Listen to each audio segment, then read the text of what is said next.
ओम शिव परात्परा शिव ओंकारा शिव तव शरणम् ओम शिव परात्परा शिव ओंकारा शिव तव शरणम् नमामि शंकर भवानि शंकर नमामि शंकर भवानि शंकर उमा महेश्वर तव शरणम् ओम शिव परात्परा शिव ओंकारा शिव तव शरणम् ओम शिव परात्परा शिव ओंकारा शिव तव शरणम्।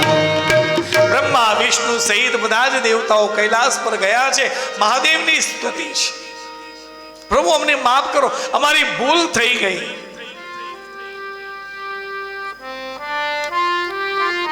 દેવોએ સ્તુતિ કરી છે, મહાદેવનો ક્રોધ શાંત થયો છે। માટે મહાદેવને એક નામ મળ્યું છે આશુતોષ।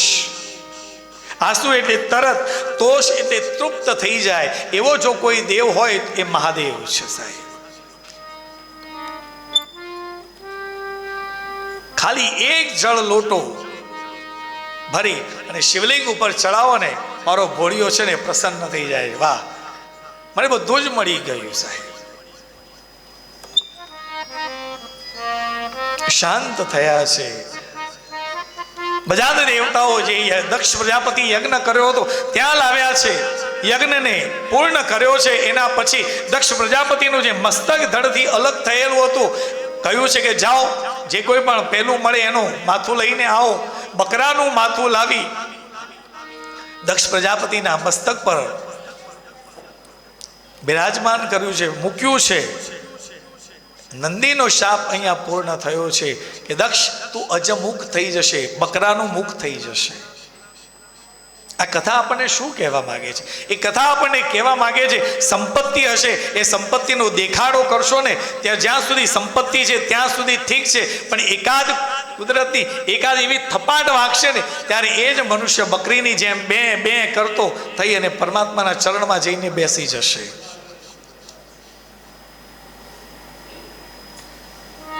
સતી આત્મવિલોપન કર્યું છે। મહાદેવને અતિશય દુઃખ થયું છે, કારણ કે મહાદેવ સતીને બહુ જ પ્રેમ કરતા હતા।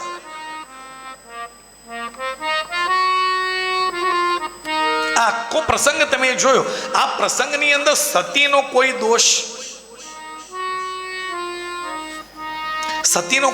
જ નથી। તકલીફ સસરા અને જમાઈ વચ્ચે છે, અને આપણે જોઈએ છે એમાં હેરાન કોણ થયું? સતી થયા। આ કથાની અંદરથી આપણે સમજવાનું છે કે જીવનની અંદર ક્રોધ ઉપર કંટ્રોલ રાખતા શીખો। ક્રોધ છે ને, ક્રોધના આવેશની અંદર તમે કોઈ એક ડગલું ભરો છો ને, એનું પરિણામ બહુ જ ખરાબ આવે છે। અને ક્રોધ છે ને એક ક્ષણિક છે, એ એક કે બે ક્ષણ પૂરતો કે 2 મિનિટ પૂરતો છે, પણ 2 મિનિટની અંદર એવું કાર્ય કરીને જાય છે ને, આખી જિંદગી વ્યક્તિએ હેરાન થવું પડે છે।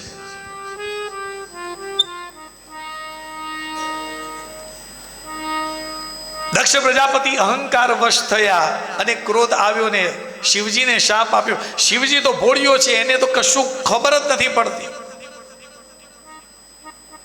પણ આ બંને વચ્ચે જે દ્વેષ થયો એની અંદર હેરાન કોણ થયું? સતી થયા। દેહાગ્નિ દ્વારા, યોગાગ્નિ દ્વારા દેહને ભસ્મીભૂત કોણે કર્યો? સતીએ કર્યો। આમાં સતી તો બિચારી ક્યાંય હતી જ નહીં। આ ક્રોધનું પરિણામ છે। ક્રોધ તમે કરો, પરિણામ કોઈ બીજો ભોગવે છે। એટલા માટે શાસ્ત્રકારો કહે છે કે ક્રોધ આવે ને તમે ઠંડા થતા શીખો। કોઈ ક્રોધ કરે તો આપણે નહીં બોલવાનું, કીપ મોઢું બંધ રાખો। કદાચ પતિ ગુસ્સે થયો હોય ત્યારે પત્નીએ મોઢું બંધ રાખવાનું છે, કશું જ બોલવાનું નથી। તમે બોલવાનું બંધ કરી દેશો ને એટલે ઓટોમેટિક એ ઠંડો થઈ જશે. કારણ ક્રોધની મજા ક્યારે છે કે એ જ્યારે બોલતો હોય ને સામે તમે જવાબ આપો ને, તો એ ક્રોધની અંદર જેમ અગ્નિની અંદર જેમ ઘી નાખીએ અને અગ્નિ પ્રજ્વલિત થાય ને, એની આગ વધે ને, એમ ક્રોધ વધે છે. કદાચ પત્ની ક્રોધ કરતી હોય તો પતિએ ચૂપ રહેવું, કશું જ બોલવાનું નહીં. તમે જવાબ આપશો ને તો પરિણામ ખોટું આવશે.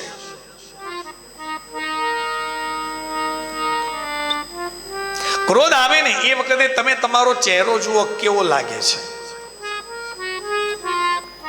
કોઈક દિવસ તમને ક્રોધ આવે ને તો કોઈને કહી રાખવું કે મને ક્રોધ આવે ને એટલે ફોટો પાડીને મને મોકલ ને, મારા સ્ટેટસમાં ચડાવવો છે. આજે મેં ક્રોધ કર્યો ને એનું ચિત્ર, એનો ફોટો જુઓ, તમને જોવો ગમે? કેવી આંખો આમ થઈ ગઈ, દાંત પીસાઈ દીધેલા હોય, આમ લાલ લાલ આંખો થઈ ગઈ, એવો ચહેરો આપણને ગમે છે?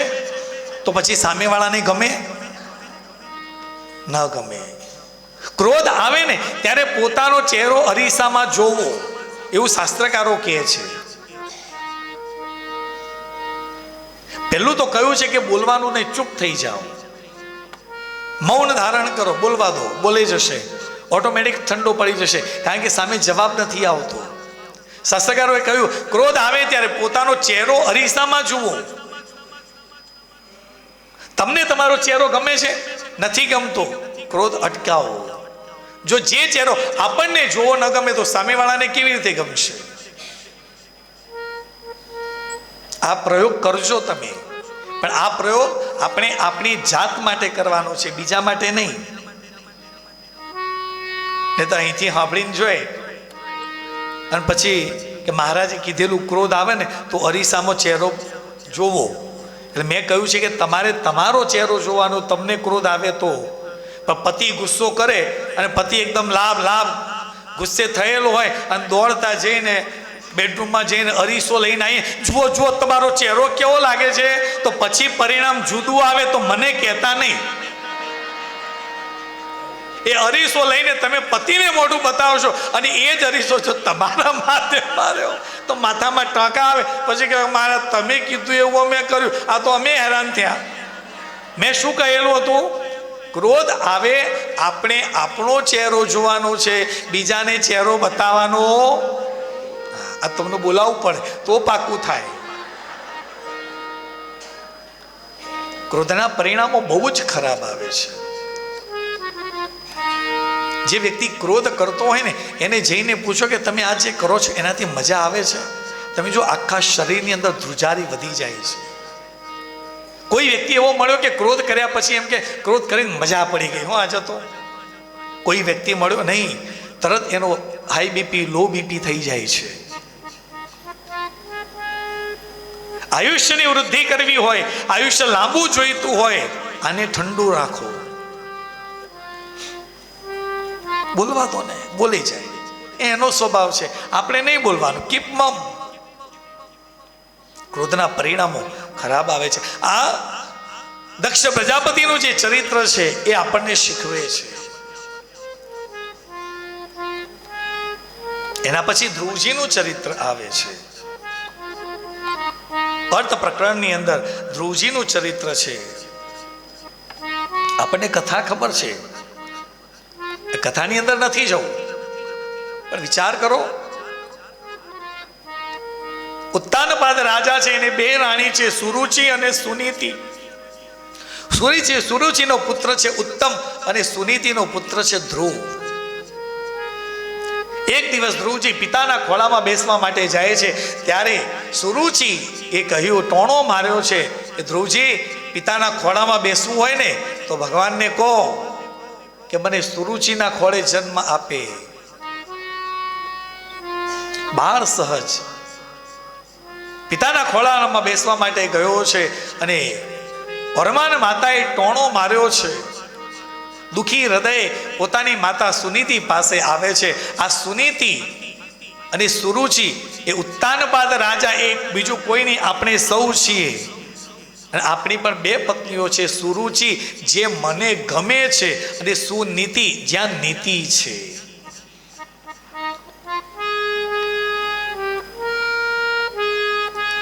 સુનીતિની પાસે આવીને દીકરો કહે છે કે માં, હું તપશ્ચર્યા કરવા માટે જાઉં?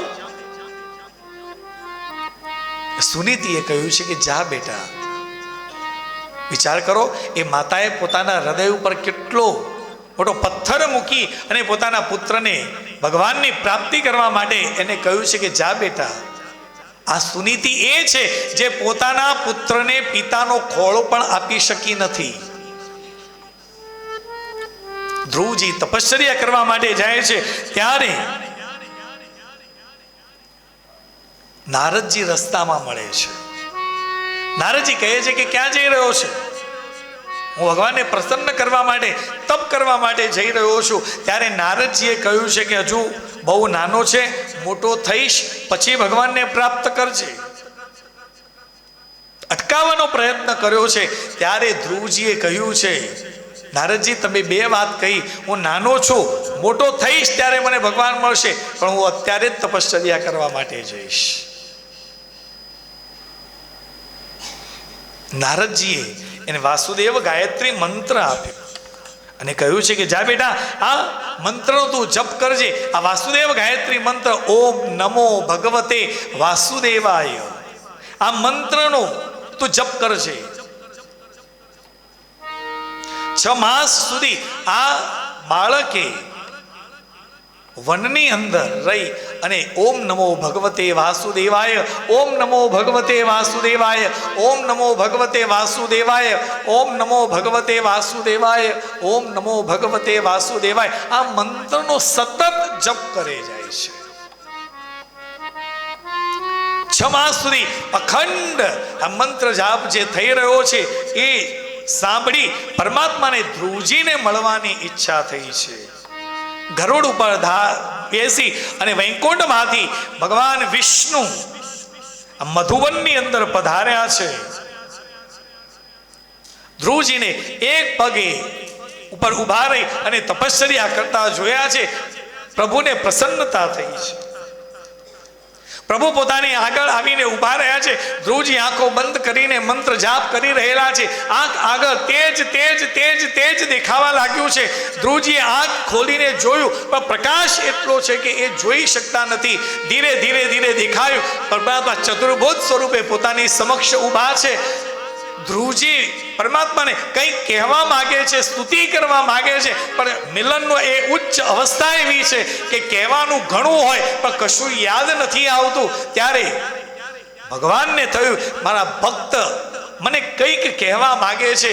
એ જાણી અને પરમાત્માએ પોતાનો જે શંખ હતો એ ધ્રુવજીના જમણા ગાલે ધર્યો છે અને એ જ વખતે ધ્રુવજીના મુખમાંથી વાણી પ્રગટી છે. યોંતઃ પ્રવિશ્ય મમ વાચમિમાં પ્રસુપ્તા સંજીવયત્યખિલ શક્તિધર સ્વધામના અન્યાંશ્ચ હસ્તચરણશ્રવણત્વગાદીન પ્રાણાન નમો ભગવતે પુરુષાય તુભ્યમ. વાણી સ્ફુરી છે. પ્રભુ પ્રસન્ન થયા છે. ધ્રુવજીએ પરમાત્માની સ્તુતિ કરી છે.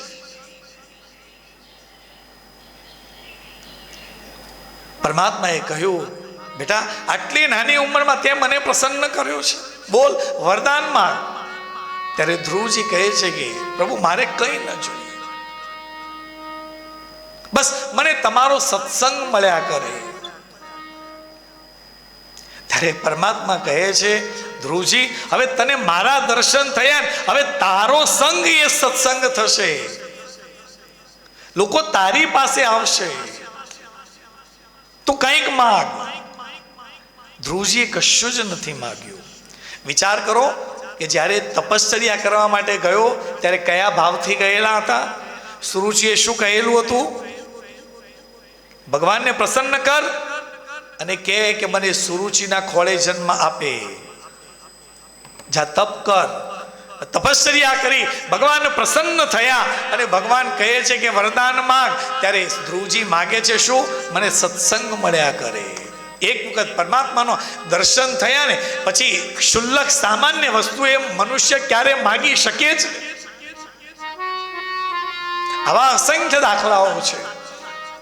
સ્વામી વિવેકાનંદની ઘરની પરિસ્થિતિ બગડી ત્યારે એમના ગુરુ પાસે રામકૃષ્ણ પરમહંસ પાસે ગયા. ત્યારે એમને કહ્યું કે પ્રભુ મારા ઘરની પરિસ્થિતિ સારી થાય એના માટે માને કોને કંઈક આપે. ત્યારે ગુરુએ કહ્યું છે કે જા તું જ જાને અને તું જ માંગી આવ. અને જ્યારે માતાએ કહ્યું છે કે માંગ, તું જે માગે હું આપું. એને માગ્યું શું? પ્રભુ એમાં મને તારો સંગ મળે. એ ભૂલી જાય છે કે શું લેવાનું છે. ધ્રુવજીએ માગ્યું કે પ્રભુ મને સત્સંગ મળ્યા કરે. અને બહુ આગ્રહ કર્યો કે બેટા તારો સંગ એ જ સત્સંગ છે, બીજું કંઈક માંગ ના. ધ્રુવજીએ કશું જ માગ્યું નથી ને ત્યારે અઢળક ઢળિયો સાંભળ્યો. ધ્રુવને આપ્યું અવિચળ પદ, પોતાનો કરી સ્થાપ્યો રે. ઉત્તર દિશાની અંદર ધ્રુવ તારો છે, અવિચળ સ્થિરતા આપી છે. આખું બ્રહ્માંડ ફરે છે પણ ધ્રુવ જે છે ને એ સ્થિર છે, કઈ જરૂર નથી સાહેબ. હરિને ભજતા હજી રે કોઈની લાજ જતા નથી જાણી રે. હરિને ભજતા હજી રે કોઈની લાજ જતા નથી જાણી. જેની સુરતા સાંભળિયાની સાથ વધે વેદવાણી રે.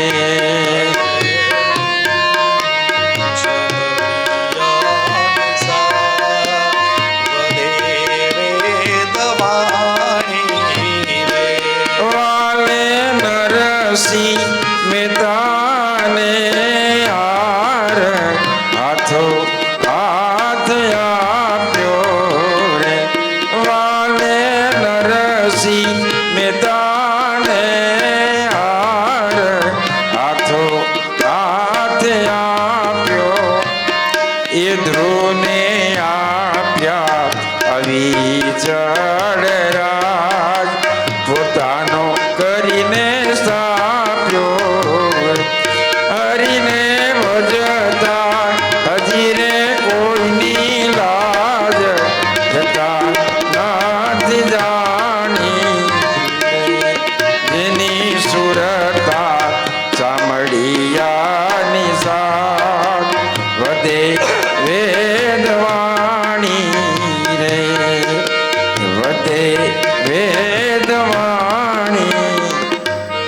પરમાત્માને વંદન કરી ધ્રુવજી નગર તરફ આવ્યા છે. નગરજનોએ ધ્રુવજીનું સ્વાગત કર્યું છે.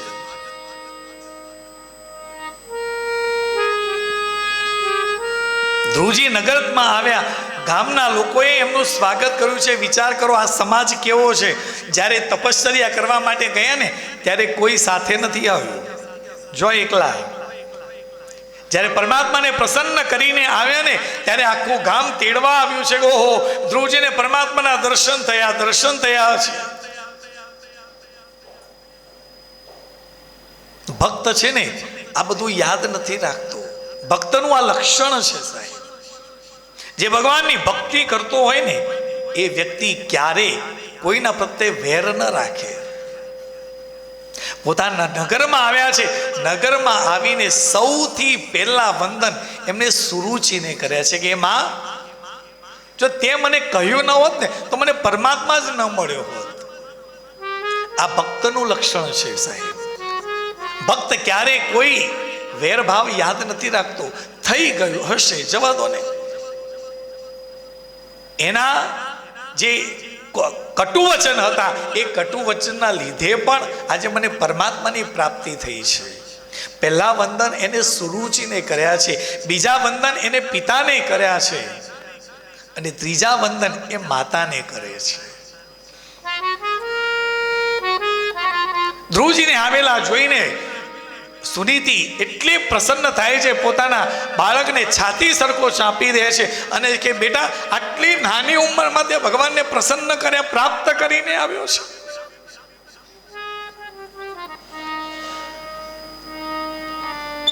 આ ભક્તનું લક્ષણ છે સાહેબ.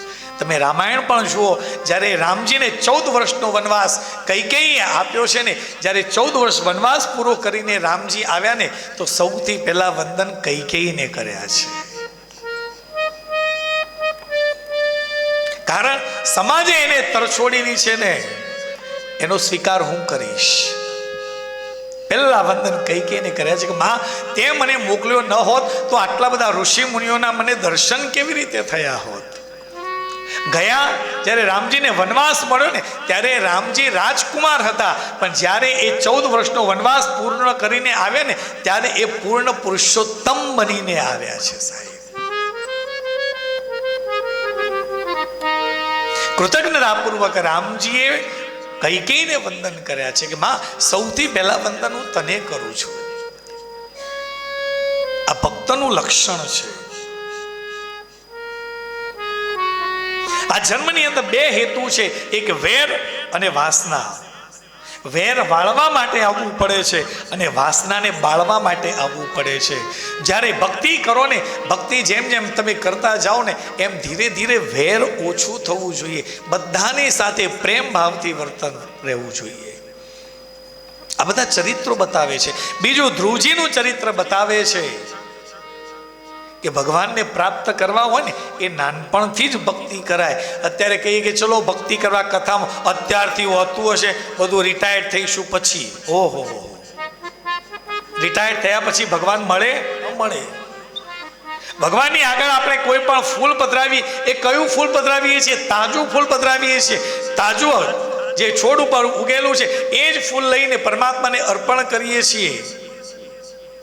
તો ભગવાનને જો તાજું ફૂલ અર્પણ કરીએ, તાજો બનાવેલો પ્રસાદ અર્પણ કરીએ, તો પછી આ દેહને જ્યારે તાજો છે એ વખતે અર્પણ કરવાનું છે. આ 60-70 વર્ષ થઈ ગયેલું આ કર્મઈ ગયેલું ફૂલ ભગવાનની આગળ મૂકે, ભગવાન કે આની જરૂર મારે ક્યાં છે? તાજું ફૂલ અર્પણ કરવાનું છે. એ કહેવા માંગે છે નાનપણથી ભક્તિ કરો. ધ્રુવજી એક ચરિત્ર એવું થયું, કુલમ પવિત્રમ જનની કૃતાર્થ વસુંધરા પુણ્યવતી ચ એન. કુળની અંદર આવો એકાદ જો દીકરો થઈ જાય ને,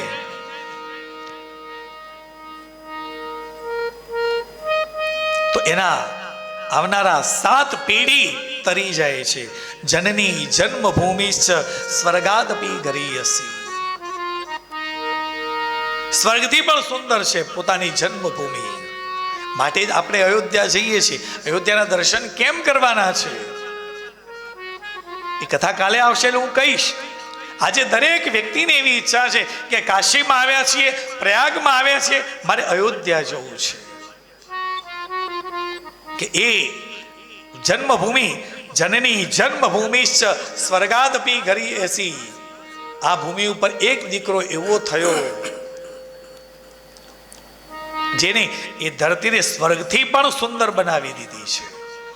માટે આપણે જવું છે. ધ્રુવજીનું ચરિત્રનું વર્ણન કર્યું. એના પછી વેન અને પૃથુનું આખ્યાન કહ્યું છે. પુરંજન પંચાધ્યાયની કથા કહી છે. ચતુર્થ સ્કંદને વંદન કરે. આ પંચમ સ્કંદ એ સ્થિતિ લીલા છે, પ્રભુનો જમણો સાથળ છે. આ 5મા સ્કંદના પ્રારંભમાં પરીક્ષિત પ્રિયવ્રત રાજા વિશે જિજ્ઞાસા પ્રગટ કરે છે કે મારે પ્રિયવ્રત રાજાનું ચરિત્ર સાંભળવું છે. મનુ અને શત્રુપાનો પુત્ર છે પ્રિયવ્રત. સુખદેવજી વર્ણન કરે છે, રાજન આ પ્રિયવ્રત રાજા એટલો બધો મોટો સમ્રાટ હતો, ચક્રવર્તી હતો, પ્રભાવી હતો કે જેને રાત્રિના અંધકારને મિટાવી દીધેલો હતો. અને એનો રથ જે જે જગ્યાએથી પસાર થાય ને, ત્યાં દૂધની નદીઓ વહેતી હતી. આવું આપણે સાંભળીએ એટલે કે આવું હતું હશે. મેં કહ્યું ને, ભાગવતની ભાષા જે છે ને એ સમાધિની ભાષા છે. ભક્ત કહેવા માંગે છે કે પ્રિયવ્રત રાજાના રાજ્યની અંદર સંપત્તિ એટલી બધી હતી, રાત્રિના અંધકારને પણ એને મિટાવી દીધેલો હતો. એટલે એની પ્રજાને એટલી મહેનત કશ બનાવેલી હતી કે એ રાજાએ પ્રજાને એટલી મહેનત કશ બનાવેલી હતી, બધા પ્રજાએ પણ એટલી મહેનત કરી અને સંપત્તિ એકઠી કરેલી હતી. પણ રાજા ત્યાં આટલી સંપત્તિ હતી એની પાછળનું કારણ, રાજાનું નામ શું છે? પ્રિયવ્રત. જેને વ્રત પ્રિય છે. જીવનની અંદર કોઈ એક વ્રત હોવું જોઈએ.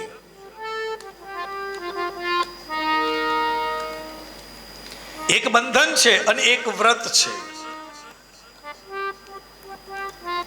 બંધન એટલે કોઈ ચોર ચોરી કરે અને એને સજાના રૂપે પોલીસ પકડી અને એને જેલખાનામાં પૂરે, એને રહેવું નથી, પણ સજાના ભાગ રૂપે એને બંધનનો સ્વીકાર કરવો પડે છે. એક આ બંધન છે અને બીજું એક વ્રત છે.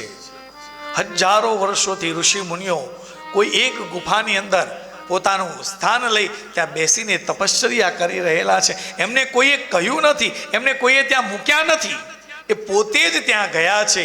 એ સ્વીકાર્યું છે, એ વ્રતને સ્વીકારી અને ત્યાં રહે છે. અને એ વ્રતના પ્રતાપે આપણને એના આશીર્વાદની પ્રાપ્તિ થાય છે. બીજું વ્રત એક છે સ્વયં સ્વીકૃત બંધન અને એક છે વ્રત.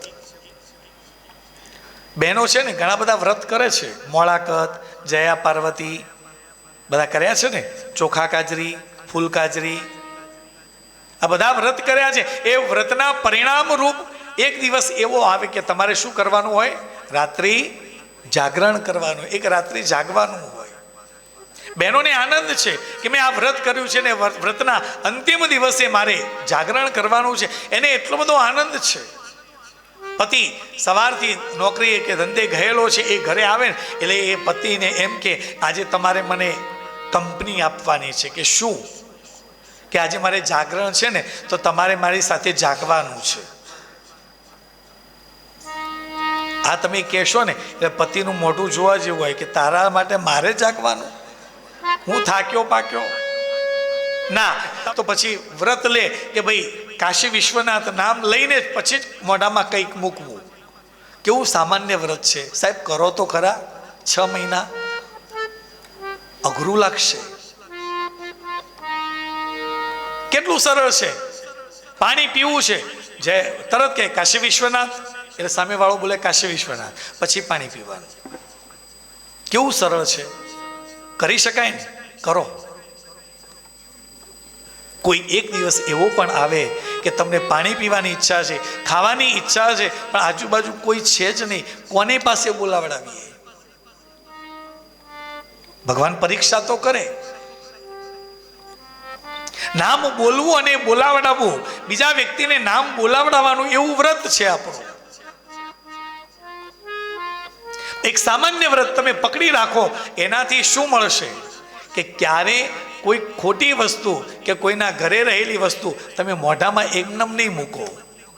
ચોરી છુપાઈથી ખાવાની ઈચ્છા તમને ક્યારેય નહીં થાય. કેમ? હું ખાઈશ તો મારે પહેલા નામ બોલાવડાવવાનું છે, મારે બોલવાનું છે અને પછી જ મોઢામાં મૂકવાનું છે. તમે ખોટું કરતા તરત અટકી જશો.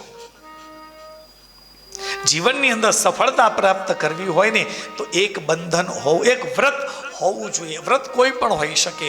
આ વાત કરું ને ત્યારે ઘણી બધી વડીલ માતાઓ આવે કે મહારાજ અમે 45 વર્ષથી એકાદશીનું વ્રત કરીએ છીએ. તો હું સૌથી પહેલાં 2 હાથ જોડીને વંદન કરું.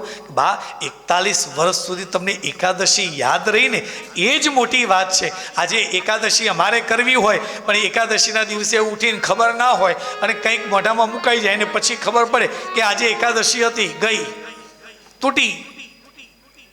વ્રત લીધા પછી જ્યારે વ્રત તૂટે ને ધીરે ધીરે આપણા મન ઉપર આપણો કંટ્રોલ રહેતો નથી. આપણને એમ થાય છે કે હું જે ધારું ને એ મારાથી થતું નથી. જીવનની અંદર ક્યારે એ વ્યક્તિ સફળ ના થઈ શકે. પ્રિયવ્રતે વ્રત કર્યું, જેના પરિણામ સ્વરૂપ એના નગરની અંદર જ્યાં જ્યાંથી એનો રથ પસાર થાય ત્યાં સંપત્તિ હતી. જીવનની અંદર કોઈ વ્રત હોવું જોઈએ. એના પછી ઋષભદેવનું ચરિત્ર આવે છે. નાભી રાજાને પોતાની પત્ની મેરુદેવી સાથે સંતાનની ઈચ્છાથી નાભી રાજાએ યજ્ઞ કર્યો છે. યજ્ઞશાળાની અંદર સાક્ષાત પરમાત્મા પ્રગટ થયા અને કહ્યું છે કે વરદાન માંગો. ત્યારે યજ્ઞ કરનારા ઋત્વિજોએ કહ્યું છે, પ્રભુ અમારા નાભી રાજાને ત્યાં આપના જેવો પુત્ર થાય. ભગવાને મંદ મંદ સ્મિત કરતા કહ્યું છે કે મારા જેવો તો હું એકલો જ છું. ત્યારે બ્રાહ્મણોની વાણી મિથ્યા ન થાય એ માટે પરમાત્માએ નાભી રાજાને ત્યાં ઋષભદેવ તરીકે અવતાર ધારણ કર્યો છે. બોલીએ ઋષભ નારાયણ દેવ. ઋષભ એટલે શ્રેષ્ઠ. ગુરુકુળની અંદર અધ્યયન પૂર્ણ કરી ઋષભદેવે ગુરુજીની આજ્ઞા લઈ ઇન્દ્રકન્યા જયંતી સાથે વિવાહ કર્યો છે અને ગૃહસ્થાશ્રમનો સ્વીકાર કર્યો છે. ઋષભદેવને ત્યાં 100 પુત્ર થયા છે, જેમાં મહાયોગી ભરતજી એ મોટા છે. શ્રીમદ ભાગવતની અંદર આ 2 ચરિત્ર છે, એ બંને મહાપરમહંસ છે, ઋષભદેવજી અને ભરતજી. ઋષભદેવ ભાગવતમાં લખ્યું છે, ઋષભદેવ જે રીતે જીવન જીવ્યા છે ને એનું અનુકરણ કરવું એ આપણા માટે બહુ જ અઘરું છે અત્યારના સમયની અંદર.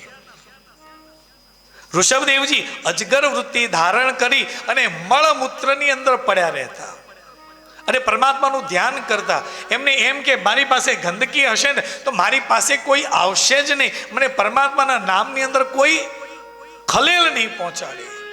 અત્યારના સમયની અંદર એવું જીવન જીવવું બહુ જ અઘરું છે. ઋષભદેવજી આટલા મોટા રાજા હતા તેમ છતાં પરમહંસ ધર્મનો સ્વીકાર કર્યો છે, મળમૂત્રની અંદર પડ્યા રહે છે. ઋષભદેવજીના પુત્ર છે ભરતજીનું જીવન એ આપણે જીવી શકીએ છીએ. પિતા અને પુત્રની સરખામણી કરવા જેવી છે. ઋષભદેવજી પરમહંસ છે, ભરતજી પણ પરમહંસ છે, પણ ભરતજીનું જીવન એ અનુકરણીય છે, માટે એ અનુકરણીય પરમહંસ છે. ઋષભદેવજીએ અહંકાર નિવૃત્તિનો સંદેશ આપ્યો છે. વ્યક્તિએ જીવનની અંદર ક્યારે અહંકાર કરવાનો નહીં, કારણ કે અહંકાર કોઈનો રહ્યો નથી અને રહેવાનો નથી. રાજા રાવણનો અહંકાર નથી રહ્યો તો પછી તું અહંકાર રાખીને કરીશ શું? અહંકાર રાખવો હોય તો સૂર્યનારાયણે રાખવાનો હોય કે આખા વિશ્વને પ્રકાશિત કરે છે, એને અહંકાર નથી. અને આપણી પાસે 2 પૈસા આવે અને આપણે અહંકાર વશ થઈ અને આમ મોઢું ઊંચું કરીને સમાજની અંદર ફરીએ છીએ. અહંકાર છોડો. મનુષ્યને જો અહંકાર નિવૃત્તિ કરવી હોય તો શાસ્ત્રકારોએ કહ્યું છે, ઋષભદેવજી કહે છે કે વ્યક્તિએ સત્સંગમાં જવું જોઈએ. સત્સંગમાં જશો ને ધીરે ધીરે તમારો અહંકાર ઓછો થતો જશે. અહંકાર નિવૃત્તિનો સંદેશ ઋષભદેવજીએ આપ્યો છે. ખૂબ સુંદર ઉદાહરણ પણ આપ્યું છે. ભર્તૃહરિએ કહ્યું છે, હું જ્યારે થોડું જાણતો હતો ને એનો મને અહંકાર હતો. અને અહંકાર કેવડો હતો? હાથી જેવડો હતો. મને એમ કે મારા જેવો ડાયો કોઈ જ નથી, મને બધું જ આવડે છે. પણ જ્યારે હું જ્ઞાની વ્યક્તિઓના સંપર્કમાં આવ્યો ને ત્યારે મને ખબર પડી કે આ જ્ઞાની મહાપુરુષો પાસે જે જ્ઞાન છે ને એની સામે મારી પાસે તો કશું જ નથી.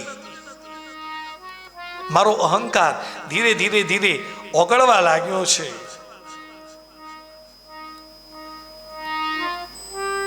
અહંકાર કરવો હોય તો સૂર્ય કરે, અહંકાર કરવો તો ચંદ્રદેવ કરે. આપણે શું કામ અહંકાર કરીએ? ભલભલા રાજાઓ આયા, અહંકાર વશ થઈ અને રાજ્ય કરવાનો પ્રયત્ન કર્યો, પણ કોઈનો અહંકાર ટક્યો છે કે ટકવાનો છે? નહીં.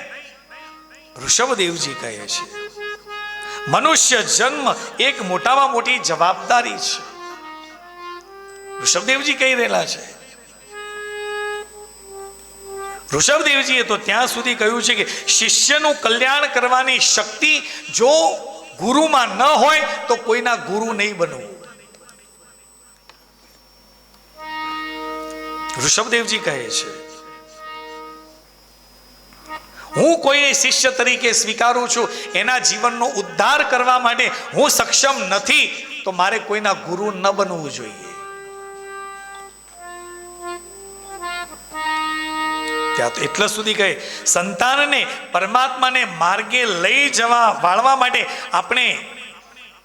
આપણામાં જો લાયકાત ન હોય, આવડત ન હોય, સમય ન હોય તો બ્રહ્મચર્યનું પાલન કરવું, પણ કોઈ બાળકના માતા પિતા ન બનવું. જે બાળકને તમે જન્મ આપ્યો છે એ બાળકને પ્રભુના માર્ગે જો વાળવાની તમારી તૈયારી નથી તો વાંજ્યા રહેજો, પણ કોઈના પિતા ન થતા, કોઈની માતા ન થતા. કારણ કે બાળકને જન્મ આપ્યો ને, હવે તમારી જવાબદારી છે એને પ્રભુના માર્ગે વાળવાની. અહંકાર નિવૃત્તિનો સંદેશ આપ્યો છે. ઋષભદેવજીએ પ્રજાપાલનની જવાબદારી ભરતજીને સોંપી છે. વિશ્વરૂપની કન્યા પંચજની સાથે એમનો વિવાહ કર્યો છે. ભરતજીનો ગૃહસ્થાશ્રમ ખૂબ સુંદર રીતે ચાલી રહ્યો છે. એમને ત્યાં પણ પુત્ર થયેલા છે. ત્યારે ઈશ્વરાર્પણ બુદ્ધિથી એમણે પોતાની બધી જ સંપત્તિ હતી, રાજકાજ હતું, એ બધું જ પુત્રને સોંપી અને ભરતજી વન તરફ નીકળી ગયા છે.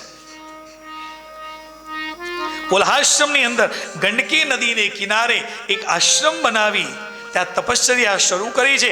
ભરતજીએ સૂર્યનું અનુષ્ઠાન કર્યું છે, ગાયત્રી મંત્રનો જપ કર્યો છે, તપશ્ચર્યા કરી છે. પણ એક વખત ભરતજી સ્નાન સંધ્યાદી કર્મ પૂરું કરી અને ગંડકી નદીની અંદર સૂર્યનારાયણને અર્ઘ આપી રહેલા હતા. એ વખતે એક ગર્ભીણી હરણી પાણી પીવા આવેલી છે. પાછળ એ કોઈ સિંહ હતો, એ સિંહે ત્રાડ પાડી છે. આ સિંહની ત્રાડ સાંભળી આ ગર્ભીણી હરણી, હરણ આંબળ ગભરું પ્રાણી છે, આ અવાજ સાંભળીને આ ગર્ભીણી હરણી ડરી ગઈ છે. એને પાણીની અંદર કૂદકો માર્યો છે. ત્યાં ને ત્યાં એને પ્રસવ થઈ ગયો છે. એક બાળકને જન્મ આપ્યો અને હરણ જે છે, હરણી મરણને શરણ પામી છે, એનું મૃત્યુ થયું છે. આ જન્મેલું આ બચ્ચું પાણીમાં તરતું તરતું તરતું જે જગ્યાએ ભરતજી સૂર્યનારાયણને અર્ઘ આપી રહેલા હતા, ભરતજીએ એ હરણના તાજા જન્મેલા બચ્ચાને લઈ અને બહાર આવ્યા છે.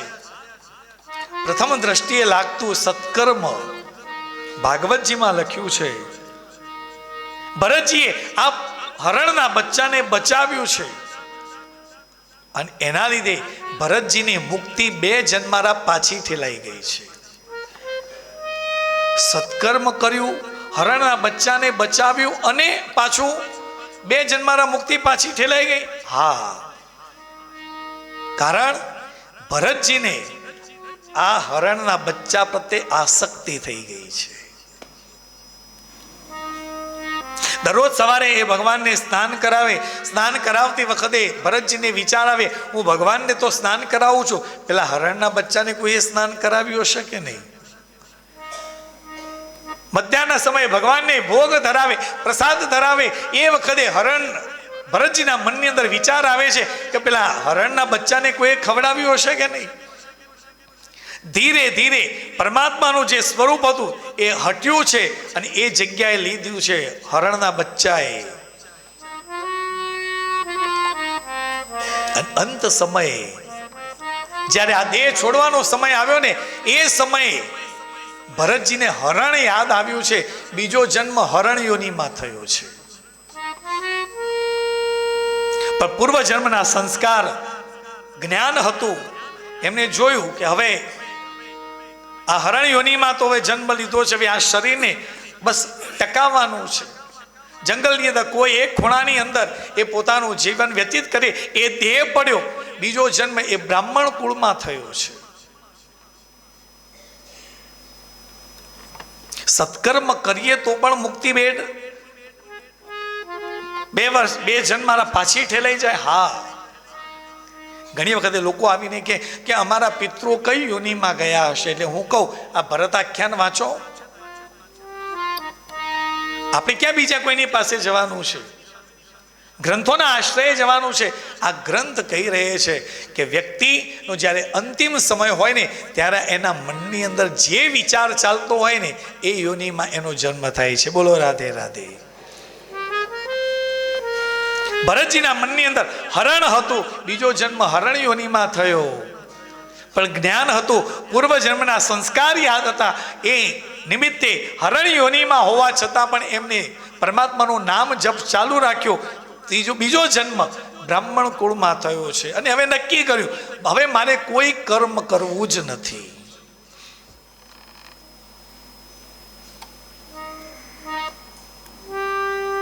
આસક્તિ એ મોટું વિઘ્ન છે. જીવનની અંદર કોઈ પણ સત્કર્મ કરો ને, સત્કર્મ કર્યા પછી એને ભૂલી જાઓ. સત્કર્મ કહ્યું છે ને, નેકી કર કુએ મે ડાલ. થઈ ગયું. પરમાત્માએ આપણને જે પ્રમાણે સુજાડ્યું એ પ્રમાણે કાર્ય કર્યું. હવે ભરતજી બ્રાહ્મણ કુળમાં એમનો જન્મ થયો છે. હવે આ જન્મે ભરતજી સાક્ષી ભાવનું પ્રદર્શન કર્યું છે. એટલે પોતાના તરફથી કોઈ કર્મ કરવાનું નહીં. કોઈ કહે ભરતજી આટલો સામાન ઉપાડી અને ત્યાં મૂકવાનો છે, ચલો ઉપાડો. ભરતજી કહે છે ચલો ઉપાડી ત્યાં જઈને મૂકે. કંઈક આપે તો ઠીક, ન આપે તો ભરતજી એમ વિચારે કે મારે પૂર્વ જન્મનું કંઈક મારે એને આપવાનું હતું ને એ મેં આપી દીધું, હવે હિસાબ પૂરો થયો. પોતાના તરફથી કોઈ કાર્ય કરે જ નહીં. સાક્ષી ભાવથી જીવન જીવતા હતા. ભરતજી સાક્ષી ભાવથી જીવતા હતા. એ દ્વંદ્વાતીત અવસ્થા છે, એ જ્ઞાનીની ઉચ્ચ અવસ્થા છે. પણ લોકો એમ સમજી બેઠા કે ભરતજી તો ગાંડા છે, એટલે લોકોએ એને જડ ભરત તરીકે ઓળખ્યા છે. છે જ્ઞાની, કોઈ એમને કે જડ, તો કે હા જડ. માતા પિતા હતા ત્યાં સુધી ભરતજીનું ધ્યાન રાખ્યું, પરંતુ ભાઈઓના પનારે પડ્યા તો ભાઈઓએ તો એમનું કંઈ ધ્યાન રાખ્યું નહીં. હવે ભરતજી પોતાની રીતે રખડ્યા કરે છે, ભટક્યા કરે છે. એક વખત ભરતજી કોઈના ખેતરની અંદર રક્ષા કરતા હતા. ભીલ લોકો એમની દેવીને બલિ ચડાવવાનો હતો કે કોઈ એવા વ્યક્તિની બલિ ચડાવવાની છે જે સંપૂર્ણ હોય, જેના શરીરમાં કોઈ ખોડ ના હોય. આ ભીલ જાતિના લોકો ભટકી રહેલા હતા. આ ખેતરમાંથી આ અલમસ્ત ભરતજીનું શરીર જોઈ અને કહ્યું કે ભરતજી ચાલો. કે ક્યાં? અમારે દેવીને બલિ ચડાવવાનો છે. કે ચાલો. ભરતજીને લઈ અને એ ગયા છે. ભીલ જાતિના લોકો વનની અંદર ગયા. એમની જે માં ભદ્રકાળીનું સ્વરૂપ જે હતું પથ્થરની અંદર, એ પથ્થરની અંદર પહેલા દેવીની પૂજા કરી છે. પૂજન કર્યા બાદ બલિ ચડાવવાનો તો બલિ ચડાવવા માટે ભરતજીને ત્યાં સુવાડ્યા છે. અને જેવું ખડકથી એને મારવા માટે જાય છે ત્યારે પથ્થરની અંદર રહેલી દેવી છે ને એ પોતે પ્રગટ થઈ છે અને કહ્યું છે પોતાના ભક્તની રક્ષા કરી છે. આ મારો ભક્ત છે. આજે પણ એ મંદિર છે, એ અમારી કુળદેવી છે. આબુ રોડ જાઓ ને, તે આબુ રોડના જંગલોમાં ભદ્રકાળી માતાનું મંદિર છે. એ પથ્થરની અંદરથી માતાજી પ્રગટ થયેલું એ સ્વરૂપ છે. ભક્તની રક્ષા કરી છે. એના પછી એક વખત સિંધુ સૌબીર પ્રદેશનો રાજા છે, રહુકણ રાજા, એ કપિલ મુનિના આશ્રમની અંદર જ્ઞાનની પ્રાપ્તિ કરવા માટે જઈ રહ્યો છે. ત્યારે 4 વેઠિયાઓએ એમની પાલખી ઉચકેલી છે, ઉચકી અને જઈ રહેલા છે. અચાનક થોડા આગળ ગયા પછી એક વેઠિયાની તબિયત થોડી બગડી છે. ત્યારે 3 વેઠિયાથી આ પાલખી ઉચકાય નહીં. ત્યારે આ 3 વેઠિયાઓ કોઈ એક ચોથા વેઠિયાને શોધવા માટે નીકળ્યા છે. ત્યારે વનની અંદર ભટકી રહેલા આ રઘુગણ રાજાના જે સેવકો હતા, વેઠિયાઓ, એમને જોયું કે આ ભરતજીને જોયા છે, અલમસ્ત શરીર છે. નક્કી કર્યું કે આ વેઠિયામાં ચાલશે, પાલખી ઉપાડવામાં તાકાતવાળો છે. વેઠિયાઓએ કહ્યું કે રાજા ભરતજી ચાલો. ક્યાં? રાજાની પાલખી ઉચકવાની છે. કે ચાલો.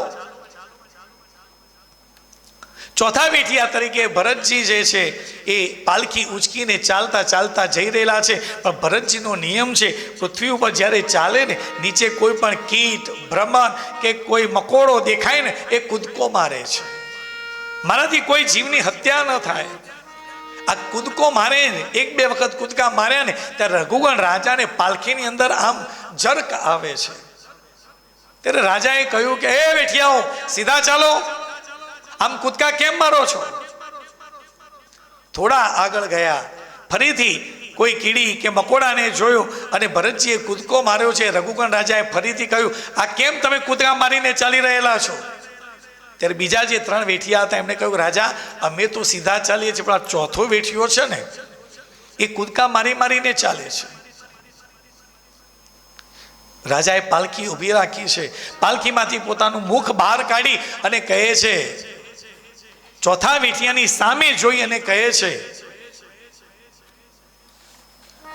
આટલું અલમસ્ત શરીર છે, લાંબુ ચાલીને આવ્યો છે, થાકી ગયો લાગે છે. આ રાજાએ 3 વાત કહી, અલમસ્ત શરીર, લાંબુ ચાલીને આવ્યો અને થાકી ગયો હોઈશ. આ જ્યાં કહ્યું ત્યારે આ ભરતજીએ રઘુગણ રાજાની આંખમાં આંખ પરોવીને કહ્યું કે રાજા, તે 3 વાતો કહી, અલમસ્ત શરીર, લાંબુ ચાલીને આવ્યો, થાકી ગયો હોઈશ. આ 3 વાતો છે ને એ મારા શરીરને લાગુ પડે છે, મારા આત્માને આ લાગુ પડતું નથી.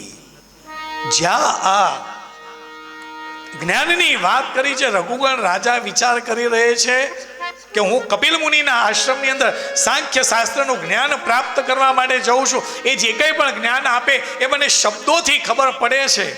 હવે એ જ્ઞાન આ વેઠિયો એક સામાન્ય વાતની અંદર એને મને કહી દીધું.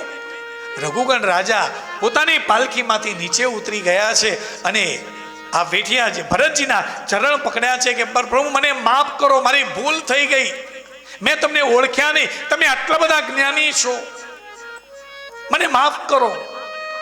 ત્યારે ભરતજી કહે છે કે રાજા, ભૂલ થઈ ગઈ નથી, ભૂલ થઈ રહી છે.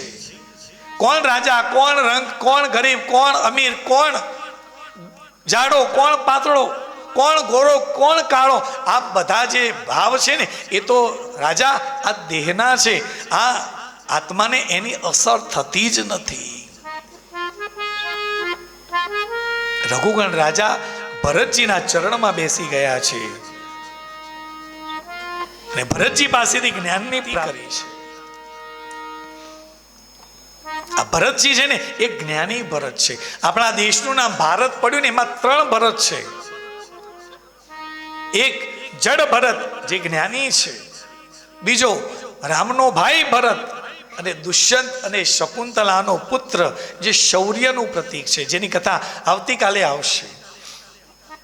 આ 3 ભરતના નામ ઉપરથી આપણા દેશનું નામ ભારત પડ્યું છે. એના પછી ભવાટવીનું વર્ણન કર્યું છે. સુખમાં નીકળેલો વ્યક્તિ સુખને તો મેળવી શકતો નથી, અંતે દુઃખને જ પ્રાપ્ત કરે છે અને આ સંસારની અંદર ભટક્યા કરે છે. પંચમ સ્કંદના અંતિમ અધ્યાયની અંદર 28 પ્રકારના નરકોનું વર્ણન કર્યું છે. જે નરકોની વાત આપણે સાંભળેલી છે કે રૌરવ, મહારૌરવ, કુંભીપાક, અંતતામિસ્ત્ર, તામિસ્ત્ર, જે આપણે સાંભળેલું છે ને, જેવા કર્મ કર્યા છે એ કર્મ પ્રમાણે આપણને સજા થાય છે, એ કર્મના ફળ આપણે ભોગવવા પડે છે. નરકોનું વર્ણન છે.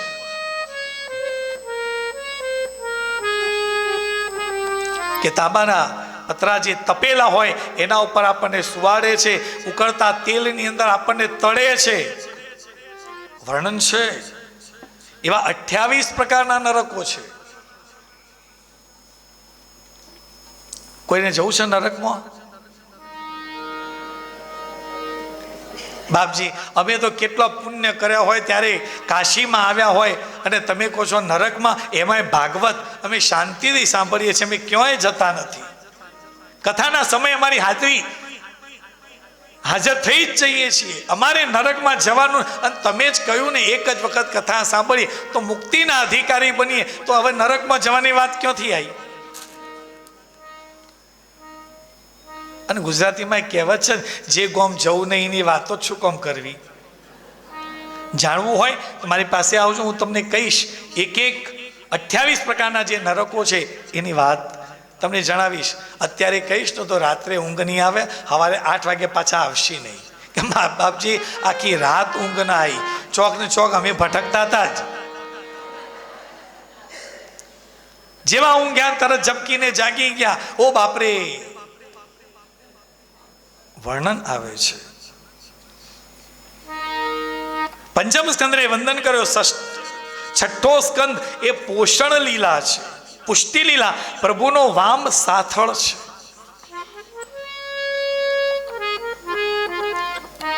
પરીક્ષિતે પ્રશ્ન કર્યો છે કે બાપજી, આ 28 પ્રકારના નરકોમાં જવું ન પડે એના માટે શું કરવાનું? હા, આપણા માટે આ અગત્યનો પ્રશ્ન છે. આ પરીક્ષિત છે ને એ આપણો પ્રતિનિધિ છે. જે પ્રશ્ન આપણને થાય ને એ બધા જ એને થયા છે. સુખદેવજીને કહ્યું કે આવા 28 પ્રકારના નરકોમાં જવું ન પડે એના માટે શું કરવું? ત્યારે સુખદેવજીએ કહ્યું છે કે રાજન, 2 રસ્તા છે. પ્રાયશ્ચિત એટલે કે પસ્તાવો, અને બીજો છે વિમર્શનમ, જ્ઞાન. પસ્તાવો થવો જોઈએ. જીવનની અંદર કંઈક આપણાથી ખોટું થઈ ગયું છે ને, વ્યક્તિને પસ્તાવો થવો જોઈએ. અરે રે, મારાથી આ થઈ ગયું, બસ આજ પછી હું આ કાર્ય નહીં કરું, મારી ભૂલ થઈ ગઈ. આ પસ્તાવો કરશો ને, ભગવાન એમાંથી તમને મુક્ત કરશે. માટે જ કહ્યું છે કે આ પસ્તાવો વિપુલ ઝરણું સ્વર્ગથી ઉતર્યું છે, પાપી એમાં ડૂબકી દઈને પુણ્યશાળી બને છે. જીવનની અંદર પસ્તાવો થવો જોઈએ. એક વખત ભૂલ થઈ, ફરીથી આ કાર્ય હું નહીં કરું. થાય ને તો મુક્તિ મળે. પરીક્ષિત કહે છે કે બાપજી, તમે કહો છો વાત સાચી. અમે મનુષ્યનો પસ્તાવો કેવો છે? કુંજ શૌચવત, હાથીના સ્નાન જેવો છે. તમે હાથીને સ્નાન કરતો જોયો છે? નદીની અંદર એ નાતો હોય ને, તમને એમ થાય કે ઓહો, કેટલું બધું પોતાની સૂંઢથી પાણી લઈને પોતાના શરીર ઉપર ઉડાડે છે, અને એકદમ ચોખ્ખો થઈ અને બહાર આવે, જેવી ધૂળ જોઈએ ને એટલે પાછો આલોટવા લાગે. પરીક્ષિત કહે છે કે બાપજી, અમારો પસ્તાવો આવો છે. અને વાત પણ સાચી નહીં. મેં કહ્યું ને, આપણે ગંગામાં કેમ જઈએ? સ્નાન કરવા જઈએ ને, કેમ જઈએ? પાપમાંથી મુક્તિ મળે. મેં તમને અગાઉ કહ્યું એમ, પાપમાંથી મુક્તિ મળે. પણ જીવનની અંદર આપણે પહેલી જ વખતમાં ગંગાના દર્શન કરતા હોઈએ એ વખતે આપણા અંદર એવો ભાવ આવે કે પ્રભુ, બસ કેટલા જન્મ જન્માંતરના પુણ્ય ભેગા થયા, ત્યારે માં ગંગા તારા દર્શન થયા છે. હવે બસ એક જ ઈચ્છા છે, અત્યાર સુધી મેં જે કંઈ પણ કર્યું ને, આજ પછી એક કાર્ય હું નહીં કરું, એમ કહી અને ગંગાજીની અંદર ડૂબકી લગાવશો ને તો તમે પવિત્ર થઈ ગયા, ચોખ્ખા થઈ ગયા. આ મનુષ્ય એવું સેમ્પલ છે ને, દર 6 મહિને ગંગાજીમાં સ્નાન કરવા જાય. કેમ? 5-6 મહિના બાપજી પાપ ભેગો થયો હોય ને એટલે પાછો જઈને નહીં આવીએ ને એટલે ક્લિયર થઈ જાય. તો ગંગામાં કોઈ એવો ડિટર્જન્ટ પાવડર નથી કે તમારા પાપોને દૂર કરે. પસ્તાવો એક જ વખત થવો જોઈએ, અને એ ન કરી શકો તો સુખદેવજીએ બીજો રસ્તો કહ્યો છે કે વિમર્શનમ, જ્ઞાન થવું જોઈએ. આપણે જે કંઈ પણ ખોટું કર્યું, આપણને ખબર પડી કે આ કર્યું એ ખોટું છે, એ જ્ઞાન થયું, પછી એ ફરીથી થાય નહીં, તો ભગવાન એમાંથી તમને માફી આપે છે. પરમાત્મા એટલો બધો કૃપાળુ છે કે ક્યારેક ને ક્યારેક જ્ઞાન પ્રાપ્તિના પ્રસંગો આપણા માટે ઊભા કરે છે. પણ એ તકનો લાભ લઈ મનુષ્ય પોતાના જીવનની ગાડીના પાટા બદલે ને તો એને જીવનમાંથી મુક્તિ મળે છે, પાપમાંથી મુક્તિ મળે છે. અને એ વાત સમજાવવા માટે અજામિલની કથા કહી છે.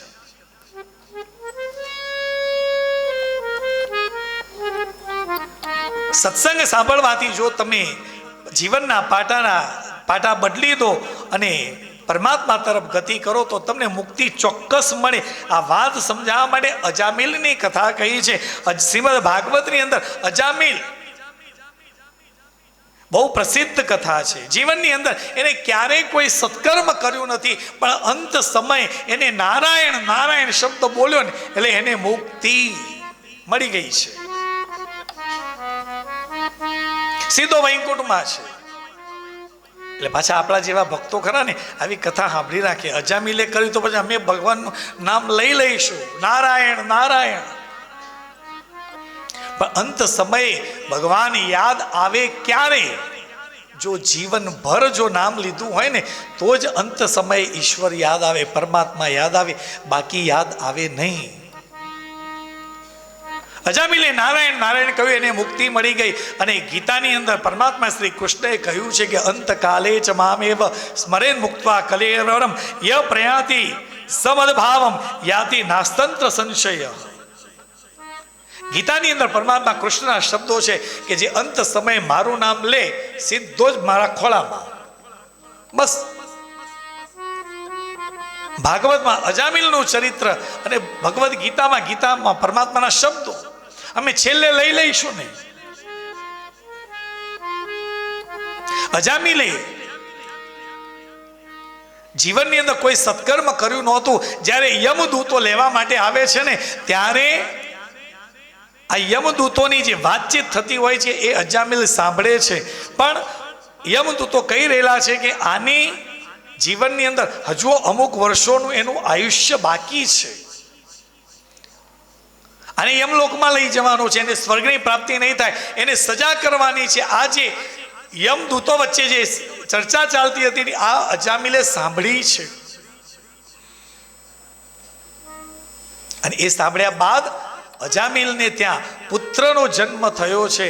ત્યારે એ કોઈ વિદ્વાન મહાપુરુષની પાસે ગયા અને કહ્યું કે બાપજી મારા દીકરાનું નામ શું પાડું? ત્યારે એ મહાપુરુષે કહ્યું છે કે તું તારા દીકરાનું નામ નારાયણ પાડ.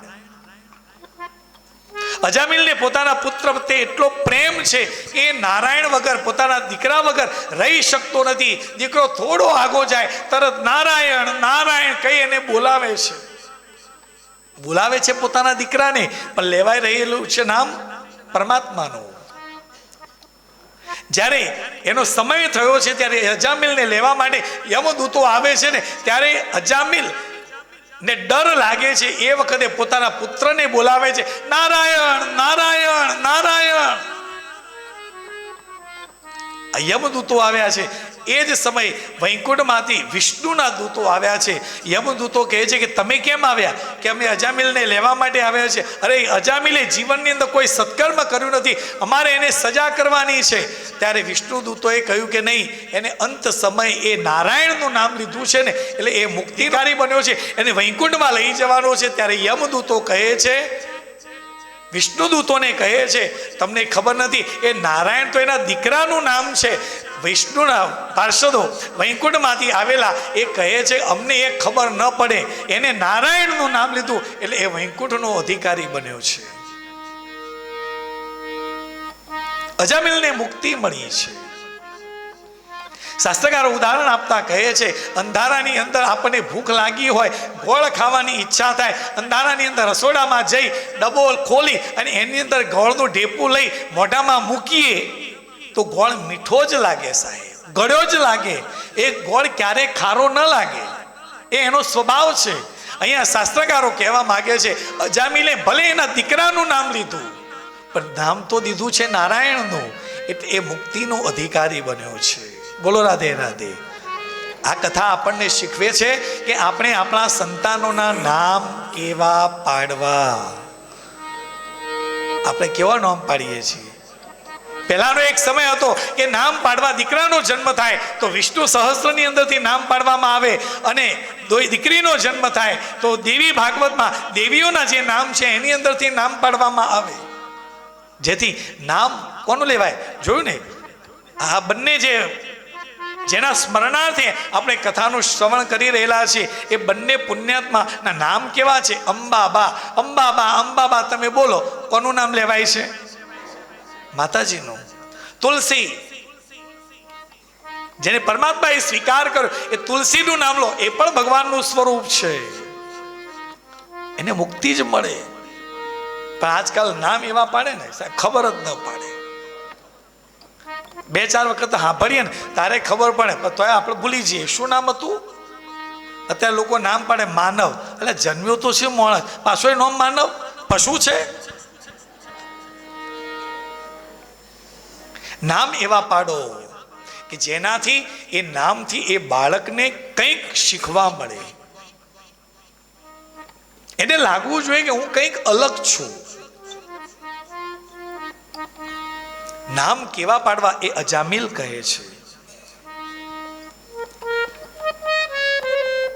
અજામિલને મુક્તિ મળી છે એની કથા કહી છે. અને અંતે ભગવાનનું નામ બોલાય ને તો મુક્તિ ચોક્કસ.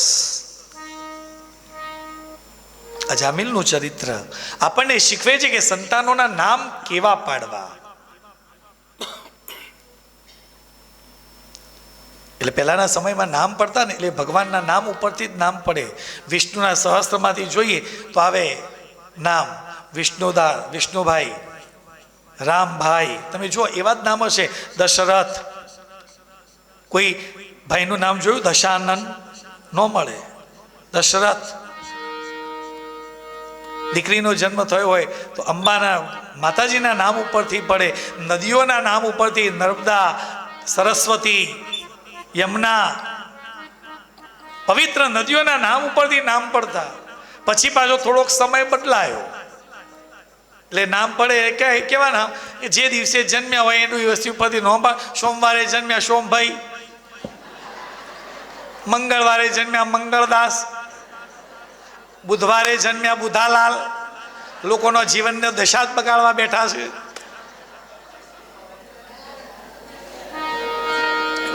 નામનું મહત્વ જ નહીં રહ્યું. પાછો અત્યારે સમય એવો આવ્યો નામ આમ બધાથી આમ અલગ હોવા જોઈએ. એટલે હું વારંવાર કહું, દીકરી જન્મી હોય ને એ સરસ નાની નાની દીકરી હોય ને એટલે આપણને ગમે. અને નામ પાડ્યું હોય ટ્વિંકલ. પછી આ ઘેડો વડીલ હોય ને એમ તો બોલતા ન ફાવે. ટિંકલ કોઈ ના કોઈ, બા મારું નામ ટ્વિંકલ છે. હા ભાઈ જે હોય હેડ ને ટિંકલ. અરે ટિંકલ નહીં બા, ટ્વિંકલ. હા હશે જે હશે હેડ દીકરી.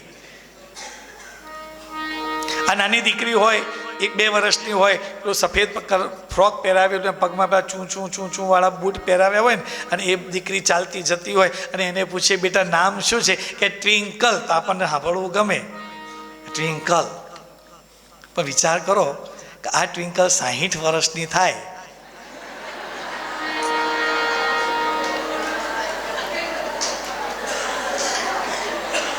અને કોઈ પૂછે માજી તમારું નામ શું કે બેટા મારું નામ ટ્વિંકલ. હવે 6 ઘંટડીઓ વાગવા જેવું છે.